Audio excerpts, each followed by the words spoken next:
नमिता, अब चीजें धीरे धीरे खुलकर के सामने आ रही हैं। जी जी नमिता, हमारे साथ एक कॉलर भी जुड़ रहे हैं हिमांशु, उनसे बात करते हैं। इनका नाम है राहुल। राहुल, क्या कहना चाहते हैं आप?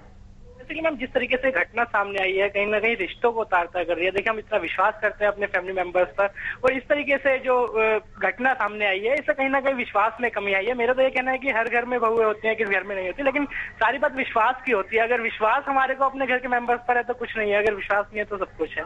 तो कहीं ना कहीं ये घटना चौंकाने वाली है। दिल्ली जैसे आधुनिक शहर में इस तरह की घटनाएं देखने को मिल रही है, हालांकि आश्चर्य करने वाली बात है।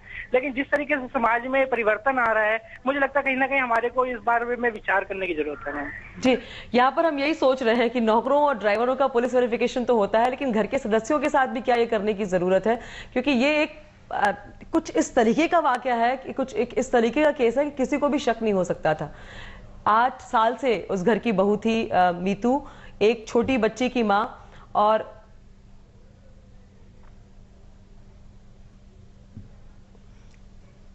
उसके बावजूद इतना बड़ा धोखा लोगों ने कभी सोचा भी नहीं होगा। एक और कॉलर हमारे साथ जुड़ रहे हैं, अमरजीत। अमरजीत, बोलिए। हाँ जी, ये सेम ऐसी वो विकासपुरी में भी है। उसने भी काफी घर वालों के पैसे, पब्लिक के पैसे ऐसे ही खाए हुए हैं। वो भी जैसे हाँ जी मैं बाहर भेज दूंगी, इंटरेस्ट पे ले लिया, वो भी बैठी है। विकासपुरी थाने वाले कुछ नहीं करते, वो भी ऐसी बैठी है। तो किसी ने कोई शिकायत दर्ज कराई है अभी तक? बहुत लोगों ने विकासपुरी में किया हुआ है, अभी तक कोई कार्रवाई खिलाफ अभी तक। जी, तो ससुराल वालों का क्या रुख है इस पूरे बहू की इस पूरी करतूत पे? हाँ जी, ससुराल वाले क्या कहते हैं? क्या उन्हें भी बहू से शिकायत है? तो मैं उसकी मदर ने अभी तक कोई कार्रवाई नहीं करे उसके अगेंस्ट। ये किधर का मामला है विकासपुरी में? हाँ जी, विकासपुरी इलाका का है जी। जी हाँ जी जी। तो ये हमारे कॉलर हैं जो बता रहे हैं कि विकासपुरी में भी एक ऐसे ही शख्स है। खैर, बहू कहना यहाँ पर उतना वाजिब नहीं होगा। एक ऐसा शख्स जो कि धोखा दे रहा है लोगों को, और इस पूरे मामले में जो शिकायतें हैं वो भी की गई हैं। हम फिलहाल बात कर रहे हैं एक ऐसी बहू की जिसने घर वालों के साथ साथ तमाम जानने वालों को चूना लगाया और फरार है। कहाँ है ये अभी किसी को नहीं पता। पुलिस इस मामले पर लग गई है और तफ्तीश चल रही है। हम यहाँ रुकते हैं एक छोटे से ब्रेक के लिए, वापस लौटेंगे इसी खबर पर। जानते हैं तो हमें फोन करिए। ये एक ऐसी बहू है जिसने घर से 51 लाख रुपए चुराए, और साथ साथ अगर पूरी चोरी की बात करें तो कम से कम करोड़ों की ये चोरी है जो अलग अलग तरीके से मीतू ने की। उसमें कबूतरबाजी से लेकर के धोखे से लोगों से पैसे और गहने लेना और खुद अपने घर में चोरी करने जैसी चीजें शामिल हैं। हिमांशु हमारे साथ मौजूद हैं उन तमाम लोगों के साथ जो कि इस धोखे का शिकार हुए। हम बात कर रहे हैं हिमांशु से। हिमांशु, अब इसमें से काफी लोग ऐसे हैं जो पुलिस से मिलकर आ चुके हैं, शिकायतें दर्ज करा ली हैं। इस पूरे वाकये को, इस पूरी वारदात को जो घर में चोरी हुई है उसको करीब 1-1.5 दिन अब बीत चुके हैं। तो पुलिस अभी तक अपनी जांच में कहां तक पहुंची है और क्या आश्वासन इन लोगों को मिला है?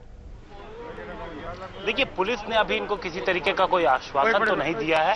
हमारी अभी पुलिस के अधिकारियों से बात, उनका ये कहना है कि वो अब पूरे जो कंप्लेंट्स आ रही हैं, एक के बाद एक जिस तरीके से कंप्लेंट्स आ रही हैं, तो वो उसको वेरीफाई कर रहे हैं और साथ ही साथ जो इन्वेस्टिगेशन है उसको भी बढ़ा रहे हैं। अब जो मीतू है उसका भाई भी अब पुलिस के इन्वेस्टिगेशन के घेरे में है। पुलिस उसे भी ढूंढने की कोशिश कर रही है। इनके मोबाइल आखिरी बार कब बंद हुए, मोबाइल पे इन लोगों ने और किस किस से बात किया, तो मोबाइल की डिटेल निकाले जा रहे हैं। उन लोगों से बात करने की कोशिश की जा रही है जो पिछले 8-10 दिनों में इन लोगों ने, जिन लोगों के साथ मोबाइल पे संपर्क में रहे, जिन लोगों से ज्यादा बातचीत की, उन लोगों से पुलिस बात करने की कोशिश कर रही है।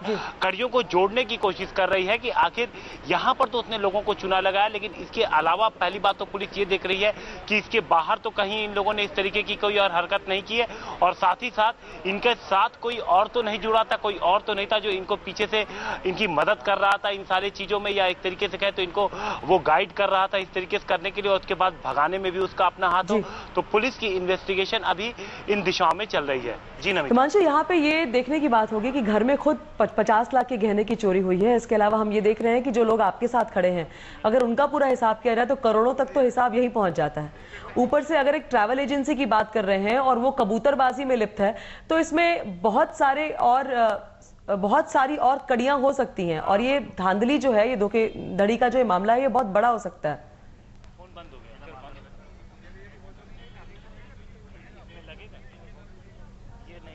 तो ये हम लगातार देख रहे हैं कि फिलहाल जितने लोगों ने हम लोगों से अभी बात की, हिमांशु तिलक नगर में खड़े हैं और ये तमाम लोग जो है ये कहीं ना कहीं से बहुत नजदीकी रिश्तेदार हैं मीतू के।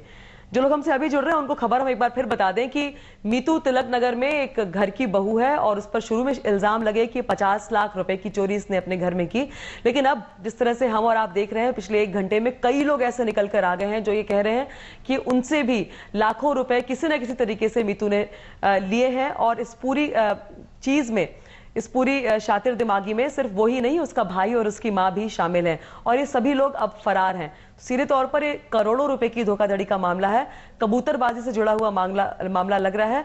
हालांकि फिलहाल शुरुआती इस वक्त दौर है इस पूरी शिनाख्त का या जांच का, इसलिए पुलिस अभी कुछ नहीं कह रही है, लेकिन जाहिर तौर पर ये एक बहुत बड़ा एक रैकेट हो सकता है जिसका भंडाफोड़ हो इस खबर के बाद। उत्तम नगर से हमारे कॉलर हमारे साथ जुड़ रहे हैं, हिमांशु नाम है इनका। जी हिमांशु, बताइए।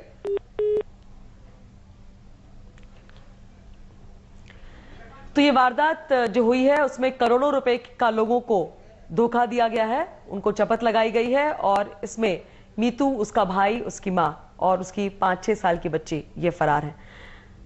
भाई का ट्रैवल एजेंसी का काम था, किसी ट्रैवल एजेंसी में, कनॉट प्लेस में वो काम किया करता था और ये इल्जाम भी लग रहे हैं तमाम लोगों द्वारा कि लोगों को विदेश भेजने के लिए पैसे लिया करती थी मीतू और ये दावा करती थी कि अपने भाई की मार्फत वो उन्हें विदेश भेजेगी।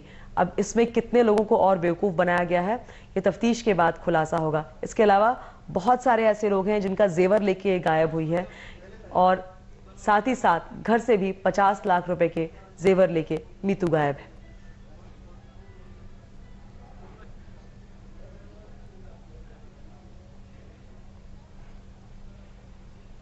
ये तमाम शिकायतें एक के बाद एक करके अब थाने में दर्ज कराई गई हैं। पुलिस इस पूरे मामले की तफ्तीश में लग गई है, लेकिन अभी तक कुछ सुराग नहीं मिल पाया है कि कहां हो सकती है मीतू और उसका भाई और उसकी मां।